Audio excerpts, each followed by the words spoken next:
Everyone, welcome and welcome back to my design diaries by Meenal YouTube channel. As you all know, I am Meenal Nama. और यहाँ पे अगर आप part 2 है, क्योंकि अगर आप पार्ट 2 देखने आए हो तो please it's a request, part 1 आप जरूर देखें, क्योंकि उसमें मैंने बहुत ज्यादा इंपॉर्टेंट चीजें बताई है। आप इस टाइटल से आपको समझ में आ रहा होगा। जब तक आपको ये क्लियर नहीं होगा कि आपको बिजनेस करना क्यों है, तब तक किसी भी स्केल में ढंग से नहीं कर पाएंगे। जो जो चीजें मैं इंपॉर्टेंट इसमें बताऊंगी। तो अब वीडियो को शुरू करते हैं राधा रानी का नाम लेके, पार्ट 2 राधे राधे। तो आज की वीडियो यही है, एक्शन प्लान बताने वाली हूँ स्टेप बाय स्टेप कि तुम्हें छोटे से छोटे स्केल से कैसे शुरू करना है ये बिजनेस। बहुत सारे लोगों का सवाल होता है, मेरे पास पैसा नहीं है, ऑफिस नहीं है, टीम नहीं है, अभी तो एक भी क्लाइंट नहीं है, कुछ भी नहीं हो रहा है, क्लाइंट फाइनल हो ही नहीं रहा है, फिर भी क्या मैं शुरू कर सकती हूँ या नहीं? जवाब है बिल्कुल शुरू कर सकते हो। 1% शुरू कर सकते हो। इंडिया की अगर मैं केवल बात करूँ तो 90% सक्सेसफुल इंटीरियर डिजाइनर्स जो हैं वो ऐसे ही शुरू किए थे। उनने ये कुछ भी नहीं देखा मेरे पास पैसा नहीं है, टीम नहीं है, क्लाइंट नहीं है, ऑफिस नहीं है, कुछ भी नहीं है, उनने बस शुरू किया था। आज की वीडियो एक कंप्लीट एक्शन गाइड है। एंड तक तुम्हें पता चल जाएगा कि क्या सेटअप करना है, क्या खरीदना है, स्टेप बाय स्टेप हर चीज तुम्हें पता लगेगी। पहला क्लाइंट कहाँ से लाना है और प्रोफेशनल कैसे दिखना है जब भी शुरू करना है। 7 स्टेप्स हैं, चलो शुरू करते हैं। बिना पोर्टफोलियो बिजनेस शुरू नहीं हो सकता। तुम भले एक शीट पे, ब्लैंक शीट पे अपने वर्क क्यों ना लगाओ, इतना ज्यादा सजाने की जरूरत नहीं है, लेकिन तुम्हारे पास तुम्हारा वर्क पोर्टफोलियो होना चाहिए। सोशल मीडिया तुम अपना पोर्टफोलियो मान लो, कि तुम एक्चुअल जो अपना हैंड में होता है पोर्टफोलियो वो मान लो, डिजिटल पोर्टफोलियो मान लो, ठीक है। तुम अपनी वेबसाइट जो होती है वो हमारा पोर्टफोलियो होता है, तुम वो मान लो। वेबसाइट नहीं है तो पोर्टफोलियो तो देखो होना ही होना चाहिए। अब सवाल ये है कि भैया पोर्टफोलियो कैसे बनाए जब कोई प्रोजेक्ट ही हाथ में नहीं है, कुछ है ही नहीं। तो सुनो मेरी बात, अब ये 3 ऑप्शन है। अपना घर, अब चाहे पानी पी लेते हो, रुको। अगर तुमने अपना घर चाहे पूरा या पार्शियल डिजाइन किया है, एक किचन मेकओवर, एक बेडरूम रीडिजाइन या एक कंप्लीट रेनोवेशन, ये तुम्हारा पहला पोर्टफोलियो पीस है। प्रोफेशनल क्वालिटी फोटोज लो, अच्छी नेचुरल लाइट, क्लीन एंगल्स, हर स्पेस के मल्टीपल शॉट्स। आजकल फोन के कैमरा जो है वो काफी ज्यादा अच्छे हैं। प्रोफेशनल फोटोग्राफर जो उसकी जरूरत है नहीं, तुम खुद ही ले सकते हो फोटोज, एनहेंस भी कर सकते हो एआई के through. Option 2, friends and family project. किसी क्लोज फ्रेंड या फैमिली मेंबर को पकड़ो, एक छोटू सा प्रोजेक्ट ऑफर करो करने के लिए। एक किचन, एक बेडरूम, एक बालकनी, कुछ भी छोटी सी चीज, स्कोप छोटा रखो, तुम्हें पोर्टफोलियो पीस मिलेगा, एक रियल टेस्टिमोनियल मिलेगा। ऑप्शन 3 मेरा फेवरेट है, ये ऑप्शन 3, कॉन्सेप्ट प्रोजेक्ट। देखो ऑप्शन 1 में मैं खुद का घर ले सकती हूँ, ठीक है, इसको रीडिजाइन मैं खुद से कर सकती हूँ, ये आप ये देख रहे हो मैं इसको रीडिजाइन कर सकती हूँ। लेकिन जो रही बात फ्रेंड्स और फैमिली की, ऑप्शन 2 की, तो भैया मैं इस चीज में जाना मैं पसंद नहीं करती। आप लोग के अच्छे होंगे फ्रेंड्स और रिलेटिव्स, आप बिल्कुल करो, सपोर्ट करेंगे बिल्कुल करो, लेकिन मैं ऐसा नहीं करती। मुझे पसंद ही नहीं है फ्रेंड्स और रिलेटिव्स को, मुझे इंटरेस्ट नहीं आता है, पता नहीं। रिश्तेदारों के घर डिजाइन करने में तो मेरे को कुछ भी करने में मजे बिल्कुल भी नहीं आते, पता नहीं, मेरे को एक अलग ही चुल है रिश्तेदारों से, जो कि मैं एक अच्छी चुल मानती हूँ। और मतलब अगर रिश्तेदार लोग मेरे पास प्रोजेक्ट्स लेकर आएंगे, फिर भले ही लाखों के आए, करोड़ों के आए, खैर उनके पास इतने पैसे है नहीं, जो है वो भी हमारे, लेकिन अगर वो लेकर आएंगे तो भी मतलब ऐसा है कि अरे यार वो खुद किसी को हायर कर ले, खुद कर ले, मेरे को, मैं सारी डिजाइनिंग अपनी भूल जाऊंगी अगर मैं उनका घर डिजाइन करने लगी तो, और मेरा उल्टा और लॉस हो जाएगा। तो इसलिए मैं उन लोगों के जो भी प्रोजेक्ट्स आते हैं रिश्तेदारों के, सबके मैं अवॉइड ही करती हूँ, ठीक है। और अगर कभी वो पूछते हैं, किसी को पता नहीं होता हम डिजाइनर, मैं डिजाइनर हूँ, कभी वो पूछते हैं कि और आजकल क्या चल रहा है, क्या करती है, मेरा ये जवाब रहता है कि मैं बस दिन भर फ्री फोकट रहती हूँ और माँ बाप के पैसों पे पल रही हूँ। माँ बाप मेरे नखरे उठाते हैं, माँ बाप का ये काम है और मेरा नखरे उठवाना काम है। मैं पूरे दिन भर वेली रहती हूँ, मैं कुछ भी नहीं करती।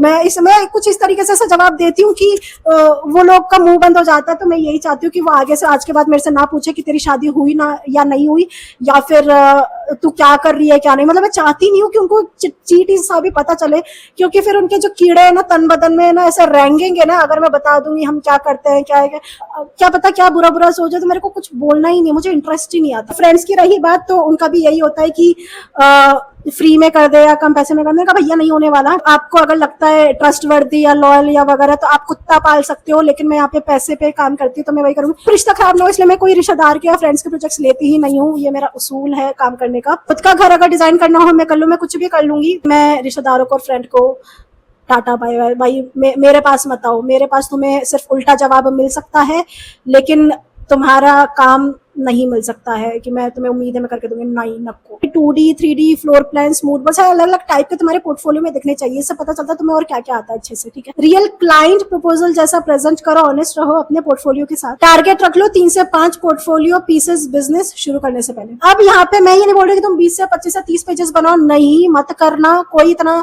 तुम्हें नहीं देखने वाला है तो भर भर के पोर्टफोलियो, ना ही किसी के पास टाइम है, और देखता भी है तो बहुत अच्छी बात है। लेकिन देखो, तुम अपने पोर्टफोलियो में अगर 5 सबसे बेस्ट प्रोजेक्ट्स भी डालो, उसमें हर चीज हो ना, तो भी मोर देन इनफ है, ठीक है। 5 जबरदस्त बढ़िया कंटाप प्रोजेक्ट्स 15 प्रोजेक्ट से बहुत ज्यादा बेहतर है। ये स्टेप 1 था। अब स्टेप 2 पे आते हैं, ब्रांड आइडेंटिटी। ब्रांड आइडेंटिटी सुनने में बड़ा फैंसी लगता है, बढ़िया लगता है, बट असल में है नहीं। बस सिंपल चीजें हैं जो तुम्हें प्रोफेशनल और कंसिस्टेंट दिखाती है। पहला, बिजनेस नेम। 2 ऑप्शन है। ऑप्शन ए, अपने नाम का यूज कर सकते हो तुम, जैसे मेरा नाम ले लो, मीनल नाम है, इंटीरियर्स टाइप, या फिर जैसे मेरे इंस्टाग्राम का नाम है, यूट्यूब चैनल का नाम है डिजाइन डायरीज बाय मीनल, मेरा मीनल नाम तो इसमें आ ही गया, तो अपने नाम को तुम यूज करके बना सकते हो। ऑप्शन बी, ब्रांड नाम बताओ, स्टूडियो आंगन या हाउस ऑफ डिजाइन जैसा, अटीलियर समथिंग कुछ ऐसा रख सकते हो, स्टूडियो अटीलियर समथिंग कुछ, ठीक है। तो इस तरीके से तुम कर सकते हो। ऐसा नाम मत रखना जो बोलने में ही नहीं आ रहा। मतलब मैंने एक इंटीरियर फॉर्म का एक नेम देखा था, मतलब मुझे बोलने में ही इतना डिफिकल्ट लग रहा था। इजी सा, सिंपल सा रखो, ज्यादा इतना भी फैंसी मत रखो, लंबा चौड़ा मत रखो, ठीक है। प्रो टिप मेरी ये रहेगी कि फाइनलाइज करने से पहले नाम गूगल या कहीं और पे सर्च कर लेना। इवन डोमेन होस्टिंग अगर तुम्हें लेनी हो अपनी वेबसाइट के लिए वही सेम नाम का, तो GoDaddy पे भी तुम सर्च कर लेना, और भी ऐसे जो प्लेटफॉर्म्स होते हैं उस पर भी सर्च कर लेना, ताकि अगर तुम्हें वेबसाइट बनवानी हो इसी नाम से तो वो अवेलेबल हो। दूसरा है लोगो और कलर्स। तो तुम मतलब लोगो और कलर्स में तुम देख सकते हो, ज्यादा बहुत ही चटक पटक ये सब में मत जाना। जितना सिंपल चीज होती है आज के टाइम में उतना ही बढ़िया लगती है, सदाबहार लगती है। बस 2-3 ब्रांड कलर्स चुनो, मिनिमम 2 मैक्सिमम 3, ज्यादा नहीं, ठीक है। और उसको हर जगह पे यूज करो। तुम अपने पिंटरेस्ट पेज पे तुम यूज कर सकते हो, पोर्टफोलियो बनाने में यूज कर सकते हो। कंसिस्टेंसी से पहचान बनती है, तुम हर जगह पे ये 3 ही कलर्स में जा सकते हो, यूज कर सकते हो। तीसरा, सबसे इंपॉर्टेंट, ऑनलाइन प्रेजेंस। शुरू में 3 चीजें चाहिए कि इंस्टाग्राम बिजनेस अकाउंट, दूसरा Google business profile, free and powerful है, तीसरा सिंपल वेबसाइट, शुरू में ऑप्शनल है, इसको स्किप कर सकते हो तुम।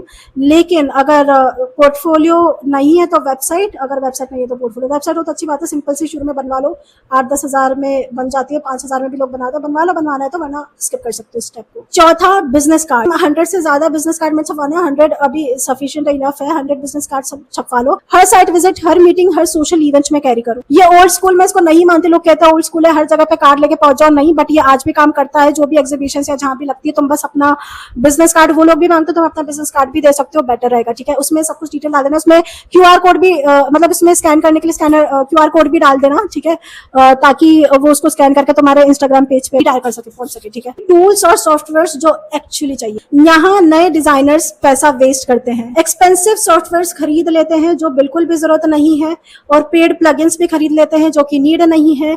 कोर्सेज बहुत भारी भारी, बहुत ही ज्यादा प्राइस वाले जो कोर्सेज होते हैं उनमें वो इन्वेस्ट कर देते हैं जो कि जरूरत नहीं है।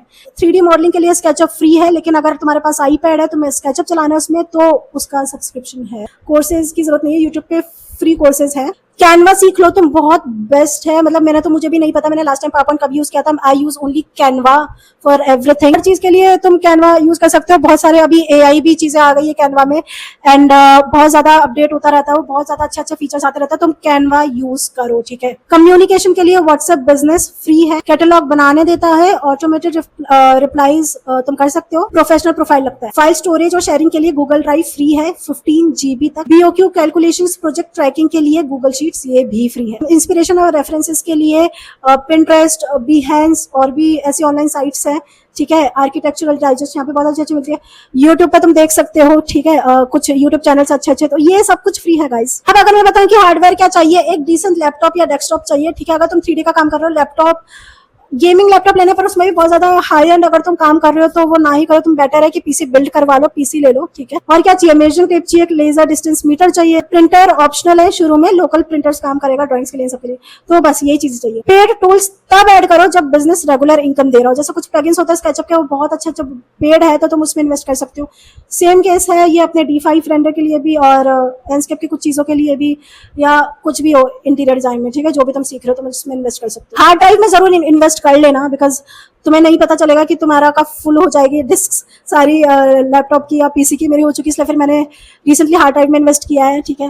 तो एक दो हार्ड ड्राइव्स लेके रखना तुम, ठीक। अब हम चलते हैं स्टेप 4 पे, प्राइसिंग स्ट्रक्चर डिसाइड करो। यहाँ बहुत सारे नए डिजाइनर स्ट्रगल करते हैं, क्या चार्ज करें क्लैरिटी नहीं होती, रैंडम कोट देते हैं, पैसा मांगने में गिल्टी फील करते हैं, जबकि वो तुम्हारा हक है। डील्स तुम खोते हो या बहुत कम पैसे में काम करते हो कि बस काम मिल जाए बस हो गया, नहीं ऐसा नहीं करना। आप सुनो मेरी बात, प्राइसिंग एक डिसीजन है, कैलकुलेशन नहीं है। पहले स्ट्रक्चर डिसाइड करो, जब मन करे फिर रिफाइन करते रहो। देखो अब इंटीरियर डिजाइनिंग के लिए दो मेन प्राइसिंग मॉडल्स है। देखो प्राइसिंग मॉडल्स बहुत है, लेकिन ये जो दो मेन प्राइसिंग मॉडल्स मैं बता रही हूँ तो इसको तुम ध्यान से सुनना। डिजाइन फी ओनली, तुम स्पेस डिजाइन करते हो, क्लाइंट खुद एग्जीक्यूशन मैनेज करता है, या तुम एक्स्ट्रा फी पे सुपरवाइज करते हो। इस मॉडल में रिस्क कम है, स्ट्रेस कम है और नए डिजाइनर्स के लिए एकदम परफेक्ट है, तो तुम बेशक इसमें जा सकते हो। ये टिपिकल रेट्स डिजाइन फी ओनली है, ठीक है। ये रेट सिटी पर डिपेंड करती है। मेट्रो सिटीज जैसे हो गए मुंबई बेंगलोर, ये ज्यादा चार्ज कर सकते हैं, और स्मॉलर सिटीज होती है उनमें तो एडजस्ट करना पड़ता है। बेसिकली मतलब ये तुम्हारे वैसे design expertise, scope of work और इन सब चीजों पे भी डिपेंड करती है, ठीक है। Model to design plus execution, तुम सब कुछ मैनेज करते हो, तुम सब कुछ हैंडल करते हो, design, supervision, materials, clients, handovers, site वगैरह, मतलब हर चीज तुम हैंडल करते हो, ठीक है। और क्लाइंट जितना तुम्हारा बनता है उतना पे करता है, कंसोलिडेटेड प्राइस वो पे करता है। ये टिपिकल टर्न की रेट्स है। अब देखो टर्न की इनकम ज्यादा भले ही देता है, लेकिन रिस्क भी ज्यादा होता है। Vendor management, payment cycle, site issues, सब कुछ तुम्हारी रिस्पॉन्सिबिलिटी होती है। मेरी रिकमेंडेशन तुम्हें ये रहेगी कि पहले 6 महीने सिर्फ मॉडल 1 वाला चीज करना, दैट इज डिजाइनिंग वाला पार्ट ही only. Let client handle execution, vendors, materials and everything. तुम सिर्फ डिजाइनिंग पे फोकस करो। सुपरविजन के लिए तुम फी चार्ज कर सकते हो। अगर कोई डिजाइन को साइट पे इंप्लीमेंट करने में प्रॉब्लम आ रही है, क्या क्लाइंट को या जो भी क्या बोलते हैं कारपेंटर वगैरह उन लोग को प्रॉब्लम आ रही है, तो तुम विजिट कर सकते हो, उसके भी चार्जेस ले सकते हो, सुपरविजन फी तुम ले सकते हो। अब ये प्राइसिंग के दो मेन ऑप्शन है। रूल नंबर 1, कभी भी अपनी रेट्स व्हाट्सएप चैट में मत बताओ।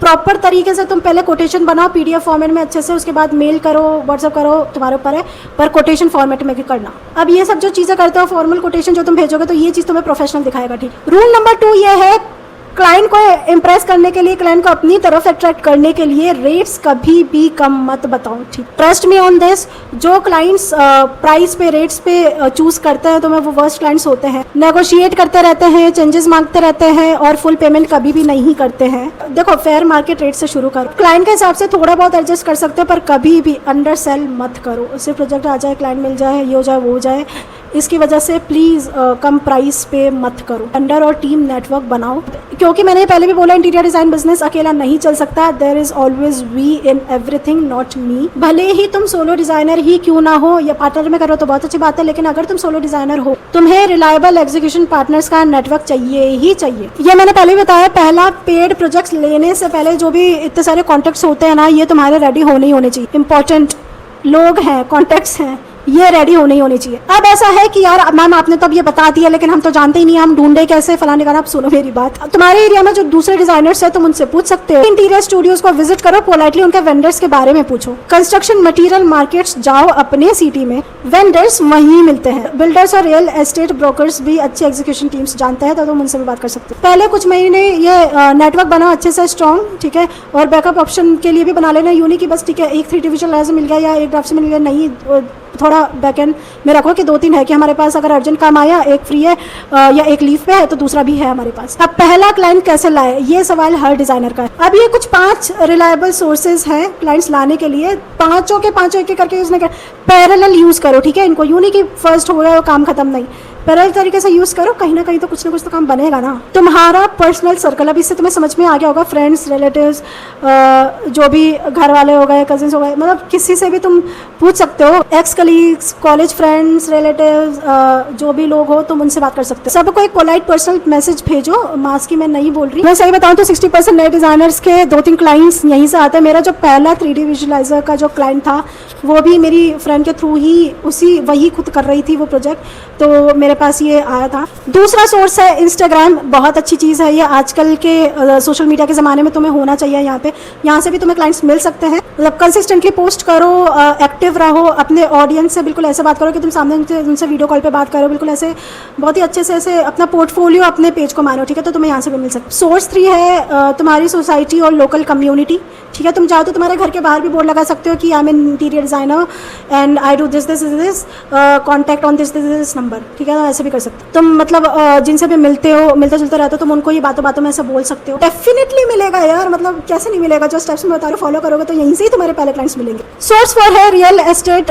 ब्रोकर्स और लोकल बिल्डर्स, यहाँ से भी तुम्हें काफी अच्छे प्रोजेक्ट्स मिल सकते हैं, ठीक है, इनको जरूरत पड़ती रहती है। मतलब तुम जानते हो कि लोग को अपने डिजाइनर्स अपने प्रोजेक्ट के लिए ना डिजाइनर्स की जरूरत होती ही होती है। सोर्स 5 है वर्ड ऑफ माउथ, ठीक है, जैसे कि मैंने बोला कि तुम जहाँ पे जो भी चाहते हो तुम उनको बताओ, ठीक है, फिर वो आगे और बताएंगे। मतलब अगर मान लो तुम्हें क्लाइंट मिल गया तो पहला जो खुश क्लाइंट होगा ना, तो वो तुम्हारा सबसे बड़ा एसेट होगा, एसेट, समझ रहे हो तुम, बहुत ज़्यादा फायदेमंद होगा। वो वर्ड ऑफ माउथ करेगा, मतलब वो आगे से आगे तुम्हें रिकमेंड करेगा, तुम्हारा रेफरल देगा। वो प्रोजेक्ट कंप्लीट होने के बाद ना उनको बोलो कि आप आगे भी हमें रिकमेंड करें ऐसे ऐसे, वैसे तो अच्छा होगा तो खुद कर देंगे, बाकी तुम उनसे बोल सकते बातों बातों। तो मतलब पहले 6 महीने फोकस करो सोर्स 1, 2, 3 पे, फास्टर रिजल्ट होंगे, 0 पैसा स्पेंड होगा। अब ये तुम्हें 1 से लेकर 6 स्टेप तक समझ में आ गया, तो चलो बढ़ता है 7वें स्टेप पे। डे 1 से बेसिक सिस्टम्स सेटअप करो। नए डिजाइनर से सबसे बड़ी गलती करते हैं, वो बोलते हैं कि जो प्रॉपर सेटअप होगा, सब कुछ जो भी होगा वो बाद में सेटअप कर लेंगे जब ज्यादा प्रोजेक्ट्स होंगे। नहीं नक्को, तुम्हें ये नहीं करने का है। डे 1 से सिस्टम सेटअप करो, भले ही 0 क्लाइंट हो, क्या पता सिस्टम सेटअप करते ही, मैनिफेस्ट करते ही भगवान जी तुम्हारी सुन लो, उसी दिन तुम्हें क्लाइंट दे दे, उसके अगले दिन ही दे दे। तो हल्के में मतलब अपने सिस्टम सेट करने वाली चीज को, ठीक है, डे 1 से ही रेडी रहो। अब जब ठान ही लिया करना है तो तैयारी रखो। सीधी सी बात है, क्योंकि अगर एक बार प्रोजेक्ट्स आने लग जाएंगे, सिस्टम जो भी सेटअप वगैरह चीजें करने का वो टाइम ही नहीं मिलेगा, और बिना सिस्टम्स तुम ट्रैक खोदोगे, पैसा खोदोगे, माइंड भी खोदोगे। तो ये कुछ 5 बेसिक सिस्टम है, डे 1 से रेडी रखो। ये 5 सिस्टम रेडी करने में 2 घंटे से कम लगता है। ज्यादातर डिजाइनर्स स्किप करते हैं और फिर बाद में रिग्रेट करते हैं। तो ये थी कंप्लीट स्टार्टिंग किट अपना छोटे से छोटे स्केल पे इंटीरियर डिजाइन बिजनेस शुरू करने की। 7 स्टेप्स मैंने बताए हैं, उनके अंदर बहुत ज्यादा इंपॉर्टेंट चीजें बताई है, उन सबको फॉलो करना। ये थ्योरेटिकल प्लान नहीं है, ये एक रियल प्रैक्टिकल एग्जीक्यूटेबल प्लान है जो हजारों सक्सेसफुल इंटीरियर डिजाइनर्स ने फॉलो किया, इंक्लूडिंग मी। एक बात और, अगर तुम ये वीडियो देख रहे हो, डायरेक्ट यही वीडियो देखने आ गए बिना पार्ट 1 देखे, तो ये जो थिंग्स टू कंसिडर वाली पार्ट 1 है ना, बहुत ज्यादा इंपॉर्टेंट पार्ट 1 है, पहले ये देखो, क्योंकि बिना सोचे समझे ही एक्शन करना जो होता है सबसे बड़ी गलती होती है। जाहिर सी बात है, तुम्हें पहले प्रिपरेशन करनी चाहिए, फिर एग्जीक्यूशन करना चाहिए, ठीक। और एक इंपॉर्टेंट बात, बहुत सारे लोगों की लाइफ में सबसे बड़ा जो रिग्रेट है वो फेलियर नहीं, रिग्रेट है कभी ट्राई नहीं करना इतना सोचने के बाद। कमेंट सेक्शन में बता देना कि तुम्हारे कौन से स्टेप में क्या डाउट है। पार्ट 1 का डाउट भी तुम यहाँ पे पार्ट 2 में लिख सकते हो, सेम चीज़ें मैं दोनों में बताऊंगी। पार्ट 2 का भी डाउट्स तुम कमेंट सेक्शन में बता सकते हो, कर लोगे यार तुम, जानती हूँ मैं, ठीक है। तो मिलते हैं अब अगली वीडियो में। This is Meenal Nama signing off. You are watching design diaries by Meenal YouTube channel. Please like, subscribe, share, press bell icon, जिसको तुम्हें लगता है इसकी वीडियो की जरूरत है। पार्ट 1 पार्ट 2 तुम बिल्कुल शेयर कर सकते हो, ठीक है। और अगर हो सकेगा तो मैं इसको प्लेलिस्ट बना के भी मैं डाल दूंगी, ताकि तुम वो प्लेलिस्ट भी शेयर कर सकते हो, डायरेक्ट दोनों वीडियोस देख सकते हो। सो यस, मिलते हैं अगली वीडियो में अगले बहुत ही नए इंपॉर्टेंट टॉपिक के साथ, ठीक है। अपना ख्याल रखना, खुश रहना, भगवान जी, राधा रानी तुम्हारे परिवार पे, तुम्हारे पे कृपा बनाए रखें। Bye bye, take care, good night, Radhe Radhe.